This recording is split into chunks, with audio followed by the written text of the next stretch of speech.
کہ جو طلب حق ہے، طلب مولا ہے، یہ بھی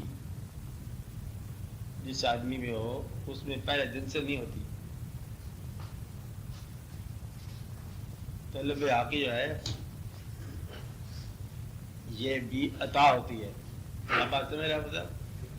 عطا ہوتی ہے، اور یہ عطا غالباً ان لوگوں کو جو طلب دنیا میں گئے بزرگوں کے پاس، ان لوگوں کو ان کے سوال کے دوران یہ بات سمجھا دی جاتی ہے کہ جو تم مانگنے آئے ہو وہ تو ہے ہی صحیح، لیکن یہ چیز ہے مانگنے والی. یعنی کہ دنیاوی سوال والے کو دینی سوال بھی بزرگان دین نے عطا کی. تو گیا جو تھا وہ دنیاوی ضرورت کے لیے گیا تھا. آگے جا کے بعض اوقات سے کچھ دوست ایسے مل گئے، اوکے تو کدھر ہے؟ میں تو آیا نمک لینے کے لیے، تیرا تو کاروبار نمک کے ساتھ الگ، تو کدھر ہے؟ کہتے بات یہ ہے کہ ادھر ہم چینی لینے آئے ہیں. کہتے ہم نمک لینے آئے تو چینی لینے آئے، بات کیا ہے؟ کہتے ہم شام کو بیٹھ کے بات کریں گے. اس نے بتایا بات یہ ہے کہ نمک تو اسے دکھانے کے لیے رکھا ہوا بابے نے، اصل تو یہ چینی کا کاروبار کرتا ہے، اسمگلنگ کرتا ہے. آپ بات چلے وہ جگہ پہ چینی لیا پھر نمک لیتے ہیں، پھر اس کا بھی مزاج بدل گیا. آپ بات سمجھے نا؟ بتا اس طرح مطلب مزاج جو ہے نا یہ بدلتی جاتی ہے. آپ بات سمجھے؟ کیونکہ جب تک ٹھیک ہے جی، جب تک پتہ نہ ہو کہ اس دینے والے کے پاس دینے کے کیا کیا امکانات ہیں، تب تک سوال کرنے والا سوال کی ضرورت نہیں کر سکتا. سوال کرنے والے کو پتہ ہو نا بھی تیرے پاس کیا فیلڈ ہے تو پھر سوال کرے. مطلب آپ دودھ والی دکان دریا کے بعد دکان لگی، دودھ ہے، کڑھائی ہے، گرم ہے، اسے آپ کو کپڑا دے دو تو عجیب سی بات لگتی نا. بتا تو دودھ کی کڑھائی لگائی بیٹھے تو کپڑا مانگ رہے ہو، کہتے کپڑے والی دکان نہیں ہے یہ. لیکن اس طرح بزرگوں کے پاس جانے والے کبھی کبھی آپس میں جارین آپس میں بات کرتے ہیں کہ بھئی اس آدمی کے پاس کیا چیز ہے. تو میں تو نمک کی تلاش میں نکلا ہوں. کہتے ہیں نمک تو اس کے لیے ہے کہ اصل میں چیز جو ہے نا اس کے پاس ہے وہ چینی کا جو ہے، یہ چینی کا کوٹا لاٹ کر. اسی طرح سوال بدل گیا نا. بتا تو بعض اوقات ایسا ہوتا ہے کسی آدمی سے پوچھا کہ بھئی تو بتا اس کے پاس کیا ہے. کہتا ہے اس کے پاس ہے جادو. جادو یہ ہے کہ جو سوال ہے نا انسان کا یہ وہ بھلا دیتا ہے. سوال یاد نہیں رہتا. کہتے ہیں میں آیا تھا کام کو اور جس کام کو آیا تھا نا وہ کام وہیں رہ گیا، میں کسی اور کام چل پڑا، میرا سوال ہی بھول گیا. اب بات سمجھے؟ یعنی کہ یہ جو ہے نا یہ ایک اور طرح کا طلسمات ہے کہ جس کام کو ہم آئے ہیں وہ کام یاد نہیں رہا اور آپ لوگ کسی اور سفر میں نکل گئے ہیں تو وہ سارے دیکھا دیکھی کسی اور سفر میں چل پڑتے. تو بزرگوں نے اس طرح لوگوں کو ورگلایا. آپ بات ان کے سوال سے الگ کر لیا، بعض اوقات سوال سے بہتر سوال کر دیا. یہ جو تم پوچھ رہے ہو نا تم اس میں گرامر ہی چاہتے ہو نا، صرف ناو ہی چاہتے ہو نا، صرف ناو جس وجہ سے تم چاہتے ہو تمہارا وہاں کسی جگہ مقابلہ ہونا ہے نا، یہی بات ہے. تو وہاں جو مقابلہ ہونا ہے اس کے لیے تم یہ چیز لے جاؤ، صرف ناو کی تم ضرورت ہی نہیں. تو ایک تو یہ ہے دنیاوی سوال کرنے والے کو صرف ناو پڑھائے بغیر اس کا فکرہ درست کرا دیا. یہ بڑی نجات کی بات ہوتی ہے، آپ کی نجات ہو جائے. ورنہ صرف ناو بذات خود بچوں سے درست کرنا فکرہ، تو فکرہ اگر درست ہو جائے صرف ناو بغیر ہی، یا شعر موضوع ہو جائے اور گردانوں کے بغیر ہی، اوزان کے بغیر، تو پھر بڑی بات ہے کہ فائلات سے بچ جائے انسان، تو شعر سیدھا ہو جائے. اس لیے پھر یہ ان کی کمال ہوتا ہے. دوسرا بعض اوقات جو دنیاوی طلب ہے وہ انسان کو گرفت میں لے لیتی ہے. اب یہ جو بزرگ جان دین ہوتے ہیں یہ لوگ اس گرفت سے بچاتے ہیں اور پھر یہ اس کو کسی نئے سفر کی طرف رجوع کراتے ہیں، شوق پیدا کر دیتے ہیں تاکہ انسان جو جن اس کو چمٹ گیا نا دنیاوی خواہش کا، اس کی اوقات سمجھا دیتے ہیں کہ یہ اوقات غلط ہے، اس کا انجام مٹی ہے، اس کا انجام خوفناک ہے، یہ کام تم چھوڑ دو. اور کچھ وہ بیچارہ چھوڑنے پر راضی ہو جاتا ہے، کچھ توجہ سے چھڑا دیتے ہیں. اس لیے یہ کام یہ کرتے ہیں. تو اس لیے عام طور پر رجوع اللہ جو ہے یہ سائل کا سوال نہیں تھا پہلے دن، یہ رجوع دنیا ہی ہوتا ہے ہر ایک کا، تقریباً ہر ایک کا.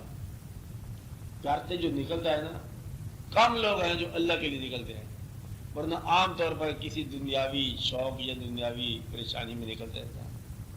آگے اللہ والا مل جاتے طلب اللہ والی بن جاتی ہے، اور اللہ والوں کو اگر دنیا والا مل جائے تو اس کی طلب دنیا والی بن جاتی ہے. یہ آگے ٹکراؤ کی بات ہے. اب بتاتے جائیے اگر کیسا بندہ آپ کو ملا. تو ذاتی طور سے سوال جو تھا آپ کا یہ تھا کہ دیکھو میں نے فلان جگہ جا کے بات کی کہ دیکھو بھائی ہمارے گھر میں بڑی تکلیف ہوتی ہے. انہوں نے کہا یہ تکلیف کا یہ علاج ہے کہ تم 2 رکعت نماز نفل پڑھا کرو، اور لوگ نفلوں پہ لگا دیے بیچارے کو، اور ہر پرابلم کا علاج نفل. وہ تو سیدھے ہی اللہ کو مان دیا، اب نفل ہی نفل رہ گیا، پرابلم ہی کونی ہے. جب پرابلم ہے تو ساتھ ہی کونی ہے. کہتے وہ کیا ہوا؟ کہتے وہ گائے جس کی دلی دعا کر رہے تھے نفل پڑھ رہے تھے، گائے مر گئی. کہتا آپ نفل ہی نفل پڑھ رہے ہیں، گائے شاہ کا پتہ کوئی گائے کیا ہوتی ہے، دودھ کیا ہوتا ہے. کہتے چل رہا ہے کاروبار، گائے جانے اور گائے کا مالک جانے، ہمارا کیا تعلق. اب یہ ان کا کام ہوتا ہے بزرگان دین کا.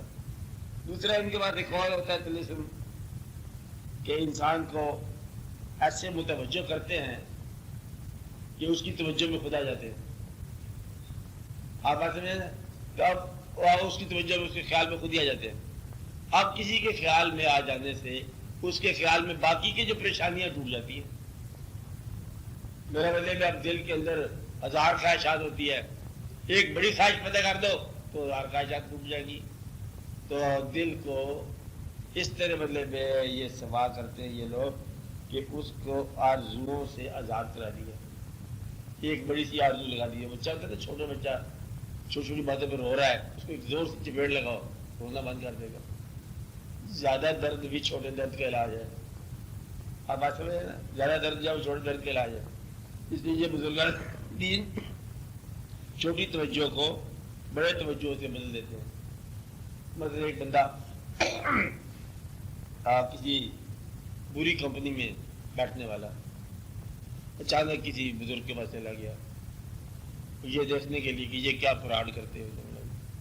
ہم تو بری محفل میں رہتے ہیں، کھاتے ہیں پیتے ہیں، رونقیں لگاتے ہیں، کمائیاں کرتے ہیں، تم لوگ کیا ہو. آج استقبال ہو رہا ہے بزرگ کا. بزرگ کہتا ہے بابی جہاں سے تم آئے ہو وہاں سے تو پھر کوئی آدمی نہیں آ سکتا جہاں سے تم آئے ہو. تو کیا تم نے کمال کر وہاں سے مڑ کے آئے ہو جہاں سے انسان کے واپس آنے کا امکان نہیں ہے، اس محفل کو چھوڑ کر ادھر آئے ہو. چلو آئے تو دیکھنے کے لیے ہو، لیکن یہ بھی دیکھو کہ اگر تم مجھے دیکھو گے تو میں بھی تمہیں دیکھوں گا. تو میں تمہیں دیکھ رہا ہوں، تم تو آگے دیکھو گے، میں تمہارے چلتے وقت سے دیکھ رہا ہوں تمہیں. کیا تم مجھے دیکھنے کے لیے آئے ہو، میں تیرے انتظار میں بیٹھا ہوں. مقصد یہ ہے کہ اب بزرگان دین جو ہے نا یہ پھر عجیب سے اس کو لگاتے ہیں. اب اس آدمی کے ذہن میں یہ خیال پیدا ہو گیا کہ یہ تو دیکھتا ہے بزرگ کہ تم وہاں سے آئے ہو، وہ اس حالت سے آئے ہو. انہوں نے کہا یہ تو دیکھتا ہے تو اس طرح کرو، آج کے بچ کے رہنا چاہیے. بزرگ نے ساتھ کہا دیکھو میں تمہیں کوئی اخلاق کی آج کی بات نہیں سکھاتا، مدد نہیں سکھاتا. ایک کام کیا کرو، رات کھانا میرے پاس کھا لو. انہوں نے کہا چلو وہ کھانا ہی ہے نا، کھا لیا کریں گے. اب وہ ہر روز رات کھانا، اور یہ احساس کہ بزرگ دیکھ رہا ہے وہ تو مری کرتا رہا. یعنی کہ اس کے اندر کوئی بات شرارت کی جائے نہ گئی کہ کھانا اس کے پاس کھانا ہے اور روز جا رہا ہے اس کے بعد. اور یہ احساس کہ یہ دیکھتا ہے ہمیں، وہ تیسرے دن جناب وہ بزرگ کے پاس جانے والا بھی بزرگ ہی ہو گیا. آپ سے بات سمجھ آئی؟ مطلب یہ ہے کہ یہ ہے ان لوگوں کے پاس بات. دوسرا اللہ تعالیٰ نے ایک اور کہانی جو سمجھدار آپ لوگوں کے لیے ہو کہ اللہ تعالیٰ نے ایک طرف خوشبو بنائی ہے نا، یہ پیچھے بھی میں نے پہلے بات بتائی تھی آپ کو. خوشبو بنائی ہے تو خوشبو کا جو اللہ کی طرف سے احسان ہے زمانے کے اوپر خوشبو، اس کو انجوائے کرنے کے لیے، یہ لطف لینے کے لیے اللہ تعالیٰ نے لوگوں کے پاس یہ قوت عطا کی ہے کہ وہ خوشبو کا لطف لیں. اگر سب لوگوں کو زکام ہو جاتا تو خوشبو کا لطف ہی نہ تھا.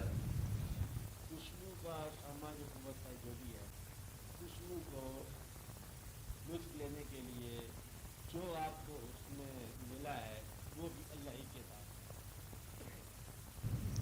تو گویا کہ جتنی خوشبو ہے اتنی خوشبو کی ضرورت پیدا کر دی.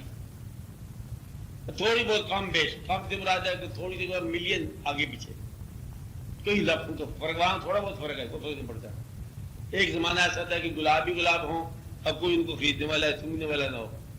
ایک ایسا ہوتا ہے کہ سونگنے والا تلاش کر نہ ہو، لیکن عام طور پر ہم کہتے ہیں کہ گلاب اور خوشبو کا احساس برابر برابر ہے. اب اصل میں تھوڑا سا آگے پیچھے فرق نہیں ہوتا. اسی طرح جہاں اس نے خوبصورت چہرے بنائے اور پھر اس نے کہتا کہ میں خود چہرے یعنی کہ بغیر لوگوں کے کو چہرے لیک مٹی میں سے نکلی بی بی رانی صورت، ایسی بات ہے نا کہ انسان کے اندر مطلب وہ اندھیرے میں چہرے لکیرتا ہے. عام طور پر مطلب میاں محمد صاحب کیا کہیں گے کہ اندر سے مطلب ہے کہ بی بی رانی صورت بناتا ہے اور وہی مطلب لکھتا رہتا ہے خوبصورت صورتیں وہ لکھتا ہے. آپ آ سکتے ہیں چہرے بنایا، حسن تقویم بنایا چہرے. اگر خوبصورت چہرے بنانے کا اس کے پاس اپنے پاس ہی ہے لطف ذوق، تو چہرہ دیکھنے والا کوئی نہ پیدا کرے گا وہ، تو چہرہ بنانے کا عمل رائے گاں ہو جائے. یہ کرے گا کبھی نہیں وہ اللہ ہے. وہ چہروں کو پسند کرنے والی آنکھیں پیدا کرے گا اور دونوں کو چھوڑ دے گا، پھر وہ دونوں بھاگے دوڑے پھرتے رہیں گے. کوئی چہرہ لے کے پھرے گا، وہ آنکھ لے کے پھرے گا، وہ اس کی تلاش میں جائے گا، وہ اس کے سامنے سے گزرے گا، کہتا کبھی بلا کے آ کے دیکھا، کبھی پاس جا کے دیکھا، کبھی اس نے ہمیں دیکھ لیا، کبھی ہم نے دیکھ لیا. کہتے یہ کھیل عجیب ہے. کبھی ایک صورت کے اوپر جو ہے کیا ہے، ہر صورت میں مطلب وہی ملتا ہے اور وہی رہتا ہے. اور یہ عجیب سی بات ہے. تو گویا کہ یہ اللہ تعالیٰ نے خاص مضمون پیدا کر دی ہے کہ ہر آدمی کے اندر چہرے کی پسندیدگی کا عمل پیدا کر دیا اور اسے چہرے پیدا کر دیا. یہ اللہ کا اپنے کام ہے. اللہ تعالیٰ نے دریا پیدا کیے. دریا کیا بڑی تقیانی آ جائے تو دریا ڈبو دیتا شہروں میں. دریا پیدا کر دیے اور ڈوبنے کے باوجود شہروں کے دریا کے کنارے شہر بسیں گے. اور کیونکہ اس کے بغیر شہر رہتے نہیں ہیں.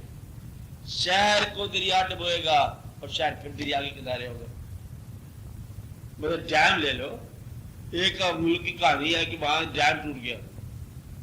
کوئی بڑے بڑے ڈیم نہیں تھے. اللہ تعالیٰ ڈیم کو منگلا شریف میں سلامت رہے، لاہور سے 18 فٹ اوپر پانی نہیں گزرے گا. مطلب خدا نے خاص ہو جاتے باہر کہ ایک دفعہ ڈیم ٹوٹ گیا تو اس رات کی جو ہے نا گاؤں شام بہ گیا. جب گاؤں والے کو ہوش ہے ڈیم کے بارے میں، سب سے پہلے کام پہلے کیا کیا؟ سب سے پہلے ڈیم بناؤ. کیوں کہ اس کے بغیر زندہ نہیں ہم رہ سکتے. یہ ہماری موت کا باعث ہو لیکن یہ ہماری زندگی کا باعث ہے. تو انسان کی عجیب کھیل ہے کہ جو چیز موت کا باعث ہو، زندگی کا باعث ہو، وہ کی کرتا رہتا ہے. تو اللہ تعالیٰ نے انسان کے لیے جو کچھ حسن پیدا کیا نا، اس کے مقابلے کا ضرورت پیدا کرنا، یہ اللہ تعالیٰ کام ہے. اگر آپ یہ دیکھو کہ اللہ تعالیٰ یہ کہتا ہے کہ یہ میرا گھر ہے بیت اللہ شریف، اللہ کہے، اب اللہ کہتا ہے تو ٹھیک ہی کہتا ہے. مجھے اس کے اندر ہم نے اللہ کو بیٹھا ادھر نہیں دیکھا نا، پھر حکم ہے اس کا کہ یہ میرا گھر ہے. تو پھر آپ آگے پڑھنے کی ضرورت کو نہیں، ضرور حکم دے گا. اگلا حکم کیا دے گا کہ تم سب لوگ میرے گھر کے ایسے آگے سجدہ کرو. یہ حکم ضروری ہے. یعنی کہ جب یہ پہلا حکم آ گیا کہ یہ میرا گھر ہے تو سجدہ کرانے والا ادھر رجوع کہے گا اور پھر یہ بھی کہے گا کہ یہ مرکز ہے، ضرور کرنا چاہیے اس کو، کیونکہ وہ اس کو گھر یہ بنایا آگے اللہ تعالیٰ نے کہا. بیت اللہ لفظ کہا، پھر رجوع الی بیت اللہ بھی ہوگا، ادھر ہی منہ ہوگا، اور پھر سارے کے سارے جو ہے نا اس وہاں مرکزیت خانہ کعبہ کی ہوگی نا. اللہ یہ کہے گا. اللہ کا یہ کہے کہ یہ میرے محبوب صلی اللہ علیہ وسلم جو ہے آپ کے یہ اس سے ہمیں محبت ہے، ہم اس کو ضرور کہتے رہتے ہیں. تو اللہ ضرور کہے گا کہ جس نے آواز اونچی کی اس کے اعمال ضائع ہوں گے. تو کرنا ہی چاہیے اس کو. یہی کہے گا. میرا مطلب ہے بھائی ہم اپنی شان میں گستاخی برداشت کر سکتے ہیں، محبوب کی شان میں نہیں برداشت ہوگی. یہی ہے بات. تو یہ مطلب ہے ویسے ہی ہوگا. جو کچھ اللہ تعالیٰ نے انسان کی ضرورت میں رکھا، اس کی ضرورت کا علاج اللہ تعالیٰ نے خود مہیا فرمایا. اب آپ سمجھ رہے ہیں. اب میں یہ بتانا یہ چاہ رہا ہوں کہ کھیل جو ہے نا یہ مسافر کا نہیں ہے، کھیل منزل کا ہے. مسافر تو بیچارہ بدنام ہو گیا درمیان میں، ایسے پس پس آ گیا. یہ مسافر کا کھیل نہیں ہے. آپ مجھے بات سمجھ آ رہی ہے آپ کو؟ کھیل کس کا ہے؟ منزل کا. کہ اگر تبریز صاحب اور مولوی تبریز، اچھا اگر وہ تبریز جو ہے سمت تبریز تلاش کر رہا ہے رومی کو، رومی تو بے نیاز ہے تبریز. رومی کہتے بھائی یہ کیا ہے، تم کیا فرانٹ میں آئے ہو؟ اس نے کہا تم نے یہ کیا چکر چلائے ہوا، یہ کیا کر رہے ہو؟ کہتے میں تو علم دے رہا ہوں. تو کیا بدلے میں تماشے کرتے جا رہے؟ یہ پوچھا تبریز جب آئے نا، رومی سے پوچھے تم کیا کر رہے ہو؟ تو کہا تو کیا جانے اس کو دانی، تجھے دانی کہ کیا تو جانے گا کہ یہ کیا چیز ہے کہ علم ہوتا ہے، تم جیسے لوگوں کو نہیں پتا. انہوں نے علم کو چک کے پانی میں ڈال دیا. تبریز تھا نا تو بڑا سخت پریشان ہوا مولانا روم. یہ کیا کہتے یہ تو نہیں جانتا. بڑا رویا، کہتے میری عمر کی کمائی چلی گئی، میری محنت چلی گئی، میرا علم چلا گیا، میرے علم کا مجموعہ چلا گیا، سارے تذکرے چلے گئے، سارے یاداشتیں چلی گئی. تم نے بابا کیا کام خراب کر دیا. جب روزے پہ زیادہ آ گئے نا، تم نے ہاتھ سے لگایا پانی تالاب میں سے خشک کاغذ نکال دیے، یہ لو. اب اس نے کہا یہ کیا ہے؟ اس نے کہا یہ تو پھر وہی ہے جو تو نہیں جان سکتا. اب آ گیا تبریز پیچھے پیچھے رومی. کچھ سالوں کے بعد ملا، 7 سال کے بعد اس سے بات کی. بابا تھا نا دراز ہو کے چل رہا ہے، اور وہ جناب رومی کہتا ہے دیکھو میں آ کے 3 سال بعد کچھ کہتے ہیں، کچھ 7 سال 3 سال بعد میں تجھے ڈھونڈ کے ملا ہوں. کہتا ہے 3 سال کے پتر، میں تجھے 30 سال کے بعد ملا ڈھونڈ کے.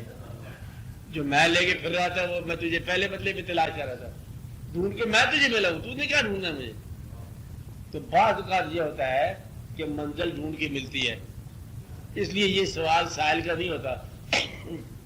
اگر منزل کہے کہ بکنگ ختم ہو گئی، بکنگ نہیں سمجھتے، ٹکٹ ہی بند ہو گیا، تو باہر جو کھڑکی باہر کھڑے بند کینسل ہو گیا، شو پورا ہو گیا. اگر منزل یہ کہہ دے، اور اگر منزل کہا کہ ٹکٹ بغیر ہی آنے دو، چلنے دو. سوال یہ ہے کہ یہ سارا جلوہ جو ہے نا یہ اپنی منزل کا ہے، اور مسافر کا بھرم ہے. وہ بابا شاہ نے ایک مصرع کا کوئی اور چبارے وچ بولے تو ایویں تینوں بھرم پیا. تو ایویں مطلب کسی وہم میں پڑ گیا، اصل میں کوئی اور بول رہا ہے. تیرا یار تیرے اندر تیرے کھولے، ایویں تینوں بھرم پیا. تجھے جا کے اندازہ ہو رہا ہے بات تو کسی اور کی ہے. تو اپنے آپ کو تلاش کرنے والا کہہ رہا ہے، تلاش تو نہیں کرتا، تلاش خود تجھے لے چلی ہے. آپ بات سمجھے نا؟ تو سمجھ رہا ہے کہ مطلب تو جا کے دریا پہ جا کے پانی بھر کے لائے گا نا. یہ دریا کی اپنی صفت ہے کہ وہ بلاتا رہتا ہے پیاسوں کو. آپ کے پاس یہ ان کا اپنا پروگرام ہوتا ہے. اس لیے اگر تم اپنے پروگرام کو اللہ کے حوالے کر دو، منزل کے حوالے کر دو، تو پھر اللہ تعالیٰ کبھی دنیا کی خواہش لگاتا ہے. کیا کرتا ہے؟ دنیا کی خواہش لگاتا ہے، اس کو دین بنا دیتا ہے. کبھی دین کی خواہش لگاتا ہے، اس کو دنیا میں بدل دیتا ہے. کبھی خواہش بغیر ہی کسی کو دیتا ہے. وہ کہتا ہے میں دے کر رہوں گا، وہ کہتا ہے میں نے لینا نہیں ہے، کہتا ہے میں دے کر رہوں گا، جاتا کہاں دوں؟ گردن سے پکڑ کے اس کو فقیری دے دیتا ہے. یعنی کہ ایسا بھی ہوتا ہے کہ بندہ جو ہے وہ کہیں اور چلا ہے اور اس کو کہیں اور سے کچھ اور جواب مل جائے. یہ اللہ تعالیٰ کا کام ہے. کبھی آپ اس بات پہ یقین کرو کہ یہ دینے والے کا اپنا مضمون ہے. طالب جو ہے، طالب کو اگر آپ نکال دو طلب کے ضمن میں کہ یہ مطلوب کی طلب ہے جو طالب بناتی ہے، تو پھر آپ کو یہ بات جلدی سمجھ آئے گی کہ جو مطلوب جسے آپ کہہ رہے ہو، محبوب جسے کہہ رہے ہو، محبوب اپنی چاہت کے لیے محب کو تلاش کرتا ہے، پیدا کرتا رہتا ہے. تو اس لیے وہ جو محب بن گئے ہیں، طلب دنیا کو چھوڑ کے طلب مولا میں آ گئے ہیں، یہ ان کا کمال کو نہیں ہے. یہ اپنے مولا کی مرضی ہے کہ کس کو طلب مولا دے اور کس کو طلب دنیا دے دے. آپ بات سمجھ آپ بتا. اس لیے یہ فیصلہ ان کا اپنا ہے کہ وہ خود کہتا ہے. اس کا مضمون کیا ہے؟ وہ خود کہتا ہے کہ میں نے چھپے ہوئے خزانہ تھا نا، میں نے چاہا میں ظاہر ہو جاؤں.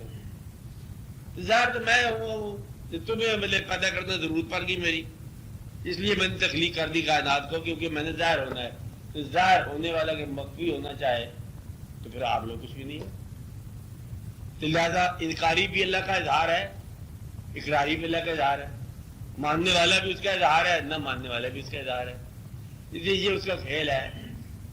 بس کھیل اس کا یہ رہے گا بلیک اینڈ وائٹ، رات اور دن کے ضمن میں. کچھ لوگ ماننے والے ہوں گے، کچھ نہ ماننے والے، کچھ درمیان میں کھیلتے رہیں گے منافقت میں، کبھی مانا کبھی نہ مانا، کبھی مانا کبھی نہ مانا. ہر بات میں یہی ہوگا، امیر ہوگا غریب ہوگا، کچھ درمیان میں ہوں گے، کبھی امیر کبھی غریب، کبھی امیر کبھی غریب. کچھ بہت ایمان والے، کچھ بہت کفر والے، کچھ درمیان میں منافق، کبھی ایمان کبھی بے ایمانی، کبھی ایمان. اب کچھ لوگ جو ہے نا وہ یہ پورا بات رہے گی بلیک اینڈ وائٹ میں، رات اور دن کے اندر. تو کرتا کون ہے؟ اللہ تعالیٰ خود کہتا ہے میں اندھیرے سے روشنی میں داخل کر دیتا ہوں، ان کو پتہ نہیں چلتا. کہتے میرا خیال درست ہو گیا، بڑی محنت کی ہے، میرے چند کو نہیں کی ہے. وہ اندھیرے سے روشنی ہے، اور روشنی اس نے خود ہی عطا فرمائی. اور پھر جو جبیہ سیئات تھے، اس کے گناہ تھے، کہتے ہیں اس کو سب کو ہم نے نیکیاں بنا دی، وہ ساری نیکی ہوگی. یعنی کہ بعض اوقات ایسی کوئی اس سے کوئی ایسی نیکی سرزد ہوگی اتفاق سے جاتے جاتے کہ وہ ایک بڑھیا مل گئی بھائی، اس نے اس کا کام کر دیا، اس نے دعا دے دی. اس کا کیا مطلب ہے؟ تجھے اللہ تعالیٰ فقیر بنا دے، دعا ہوگی. اس کا مطلب یہ ہے کہ جو طلب دنیا کی ہے یا طلب دین کی ہے، اس کے اندر آپ کو فیصلہ نہ کرنا. فیصلہ منزل پر، فیصلہ کہاں بنا ہے؟ منزل پر. نہ طلب دنیا کی بری ہے، نہ طلب دین کی. کچھ کہہ سکتے ہیں کیا بنے گا، کبھی منافقت میں ختم ہو، کام ختم ہو. دیکھنا یہ ہے کہ کہاں اختتام ہوگا. تو دعا یہ ہے کہ اختتام جو ہے نا آپ کی طلبوں کا، دنیا کی ہو یا دین کی ہو، اختتام جو ہے نا اس کے فضل کے پاس ہونا چاہیے. اس لیے وہ طلب بہت ضروری ہے، بہت مبارک ہے جو وہ خود عطا فرمائے. اپنی طلب کو ضرور جائزہ لیا کرو کہ تم طلب جو کر رہے ہو. اس لیے کہتے ہیں کہ اگر تم اپنے دل کو ایک کمرہ مان لو، دل کو اس کے دروازہ، تو دل کے کمرہ یا مکان، اس کے دروازے پہ بیٹھ جاؤ چوکی دار بن کے، پہرا دار نیزہ ہاتھ میں لے کے، اور اندر داخل ہونے والی خواہش کو سوال کرو تم کون ہو، خواہش ہو، کس قسم کی خواہش ہے؟ یہاں ٹھہرنے والی دنیا کی خواہش ہے، دین کی خواہش ہے؟ اگر تو کوئی دنیا کی خواہش ہے تو وہ نیزہ مار کے باہر نکال دو. اگر دین کی خواہش ہے تو آنے دو. پھر جو اندر کا حال ہے نا اس کا، مکان کا یا کمرے کا، اندر سارا ہی سارا چاندن ہو جائے گا، دین ہو جائے گا. اس لیے دل کے دروازے پر دربان بن جاؤ اور اپنی خواہشات کا ضرور چہرہ دیکھو. کہیں جو ایسی خواہشات پیدا نہ کرو جو ساری محنتیں آپ کی ضائع کر جائیں. ایسی خواہش رکھو جس سے آپ کی محنت جو ہے کسی حوالے سے ہو. محنت کے اندر کوئی شے نہیں ہے، محنت کے اندر حوالہ ہی ہوتا ہے. کہ محنت کو بھی ہے، یہ نہیں ہے کہ آپ ہوائی جہاز کی ٹکٹ لے لو تو مطلب اللہ بہت جلدی مل جائے گا، حج کرنے جا رہے ہو. حج جو ہے وہ ارادے کا نام ہے. آپ نے کس کا نام ہے؟ ارادے کا نام ہے، نیت کا نام ہے، رجوع کا نام ہے. کس کا نام ہے؟ رجوع کا نام ہے. اگر آپ کا رجوع اللہ کی طرف ہو گیا، آپ کا حج شروع ہو گیا. حج پیسے کا نام نہیں ہے، ٹکٹ خریدنے کا نام نہیں ہے، ہوائی جہاز میں بیٹھنے کا نام نہیں ہے، وہاں سے اڑانے کا نام نہیں ہے، وہاں سے واپس آنے کا نام نہیں ہے. حج کس کا نام ہے؟ تیرے دل کے اندر رجوع اللہ ہو جائے. تو اس کا مطلب ہے غریب بھی اتنا ہی آسانی سے حج کر سکتا ہے جتنا امیر، بلکہ غریب کا حج بہتر ہو سکتا ہے. اور بلکہ میں نے ایک کہانی آپ کو کتنی دفعہ سنائی ہے، ایک بار پھر سنا دیتا ہوں. کہ وہ ایک آدمی گیا اپنے پیر صاحب کے پاس کہ دعا کرو، عرصہ ہو گیا میں دعا کرتا ہوں، اپلائی کرتا ہوں، میرا نام نہیں نکلتا، حج کے لیے دعا کرو میرا نام آ جائے. اب پیر صاحب لوگوں میں بیٹھے تھے تو انہوں نے کہا دعا کرو کہ اس کا نام نہ آئے حج میں جانے والے کے نام. وہ بیچارہ بڑا رویا، سڑ پڑایا کہ پیر صاحب تھی الٹی دعا مانگ چلی میرے پاس، میں جاننا چاہتا ہوں تو آپ نہ جاؤ. پیر صاحب اس کو روتے ہوئے تھا، اس کو بلایا. بات سن، بات یہ کہ میں نے 16 حج کیے ہیں، تو میرے 16 حج کے ثواب لے لے، یہ درد مجھے دے دے. تو حج نہ کرنے کا جو درد ہے وہ حج کے ثواب سے زیادہ ہے. آپ بات سمجھ رہے ہیں؟ سوال یہ ہے کہ آپ کے اندر دل میں صداقت پیدا ہو جائے تو سارا سفر ہی صداقت ہے. حج پر جانے والے کا ہر قدم ہی حج ہے، ہماری نیت ہو تو. اور اگر نیت نہ ہو تو پھر جانا بھی تکلیف ہے تو آنا بھی تکلیف ہے، تو پھر جیسے گیا نہ گیا ارے عیسیٰ اگر میں بکر چوب بیاد ہنوز کر تو بات تو بنی نا. اس کا مطلب یہ ہے کہ یہ رجوع کی بات ہے. تو آپ سوال کے جواب سمجھ آیا کہ اللہ کی طرف جو رجوع کرنا ہوتا ہے یہ انسان خود نہیں کرتا، یہ لوگ ہوتے ہیں دنیاوی خواہشیں کے سفر میں اللہ کا رجوع کرا دیتے ہیں، بلکہ اللہ خود جو ہے نا اپنی طرف رجوع کرا دیتا ہے. یہ اللہ کام ہے. کبھی آپ کو مال دے کے رجوع کراتا ہے، یہ اللہ کا طریقہ ہے. مال دے کے مطلب کیا، احسان کے ذریعے. کبھی مال لے کے رجوع کراتا ہے. دونوں طریقے دونوں طرف سے ہیں. کبھی مال دے کے گمراہ کر دیتا ہے، کبھی غریبی کر کے کافر بنا دیتا ہے. مال بھی مغرور کر دے تو کفر، غریبی اگر نہ شکر بنا دے تو یہ بھی کفر. غریبی بھی عذاب ہے، مال بھی عذاب ہے، خدا سے دور کرے. وہ غریبی رحمت ہے جو اللہ کے آگے جھک جائے، اور غریب بھی ہو تو اللہ کے آگے جھکے بھی نہ. غریب ہو کے سنگ دل ہو، سب سے بڑا بدقسمت آدمی وہ ہے جو غریب بھی ہے اور سنگ دل بھی ہے. اور سب سے اچھی قسمت والا وہ ہے جو امیر بھی ہے اور رحم دل بھی ہے. وہ تو بہت اچھا آدمی ہوگا نا کہ دنیاوی دولت بھی ہے، دینی دولت بھی ہے. دینی دولت بھی مالا مال ہے. اس لیے آپ اللہ تعالیٰ کی طرف رجوع رکھو کہ وہ آپ نے طلب جو ہے، طلب نہ دنیا کی بری ہے تو طلب میں کوئی بات نہیں ہے. جو کچھ بھی ہے نا یہاں ہر چیز حق ہے، باطل تو ہے کچھ نہیں نا. بچے کی خدمت کے لیے آپ جا رہے ہیں ڈاکٹر کے پاس تو یہ ہے طلب بری نہیں ہے، طلب حق ہے. بات کیا ہے کہ سارا کچھ اس نے پیدا کیا ہے، ہمیں اپنے کام. اس لیے اللہ تعالیٰ کے اوپر آپ بھروسہ کرو. دنیا بھی اس کی تو دین بھی اس کا اپنا بنا کے رکھے، بس یہ اس کی مہربانی ہے. بات کیا ہے، یہ اس کی مہربانی ہے. اس لیے اپنا بنانے کا ثبوت دل میں کب دیکھو گے، جب آپ کا حاصل میں کبھی آپ کے پاس دولت ہو تو کیا آپ اللہ تعالیٰ جس نے آپ کو دولت دی ہے اس کے نام پر دولت آپ انتظار کر سکتے ہو؟ اگر کر سکتے ہو تو یہ دولت رحمت ہے، اگر نہیں کر سکتے ہو تو یہ دولت تکلیف دہ ہے. آپ یہ دیکھا کرو اپنی زندگی کو کہ آپ زندگی میں کسی ایسے دور میں داخل نہ ہو جہاں چھوڑنا مشکل ہو. بس اللہ کے لیے جو ہے نا وہ دور چھوڑنے کی ہمت ہونی چاہیے. بادشاہ کب تکلیف ہوتا ہے کہ جب حاصل کرنا اس کو آسان ہوتا ہے، چھوڑنا مشکل ہوتا ہے، بس پھر چھڑا دیا جاتا ہے. اس لیے یہ دیکھنا ہے کہ اللہ تعالیٰ کے آگے آپ لوگ جھکا کرو دن رات صبح شام، اور اللہ تعالیٰ جو ہے نا وہی اپنی تمنا عطا فرماتا ہے. اولیاء کرام جو ہیں یہ وہ کام کرتے ہیں جو اللہ تعالیٰ نے ان کے سپرد کر رکھا کہ کبھی دعاؤں کو دنیاوی ضرورت کو دینی ضرورت بنا دیتے ہیں، کبھی خود ضرورت بن جاتے ہیں اس کی اور پھر اللہ کے آگے رجوع کرا دیتے ہیں. کبھی اس کا اچھا پیغام دیتے ہیں جو آگے جا کے ہونا ہے کہ وہ جو آپ کے والد صاحب ہوتے گئے نا وہ آپ کو یہ کہہ رہے ہیں کہ فلاں جگہ یہ کام ہے، یہ کام پیغام مل گیا اس کو، اب ایسا نہیں آپ کا. اس لیے ان لوگوں کا بہت کام ہوتا ہے. اور یہ بزرگوں کو بھی پیدا کرنے والا اللہ اور بزرگوں کی ضرورت پیدا کرنے والا. نہ بزرگ کوئی شاید نہ کوئی فالوور، یہ سارا اللہ کے اپنے کام ہے.